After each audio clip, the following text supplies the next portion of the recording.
এবং সঙ্গে আমাদের চেয়ারম্যান ধরিয়ে দিলেন, উনি কলকাতার কি করে পৌঁছানো যায় সে ব্যবস্থা উনি করবেন। এখন আমাদের জেলা সভাপতি মাননীয়া মহুয়া গোপ মহাশয়াকে ফুলের তোড়া এবং খাতা পরিয়ে সম্বোধনা জানাবেন ইনফরমাল হেলথ কেয়ার প্রোভাইডার অ্যাসোসিয়েশনের জেলা সভাপতি মাননীয় প্রণব দাস মহাশয়। সঙ্গে জেলা পরিষদের সভাধিপতি মাননীয় কৃষ্ণা রায়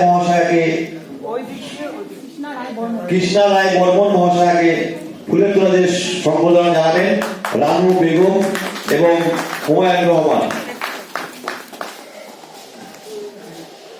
রানু বেগম, কৃষ্ণা রায় বর্মন মহাশয়াকে হুমায়ুন রহমান এবং রানু বেগম ফুলের তোড়া এবং খাতা পরিয়ে সম্বোধনা জানাবেন।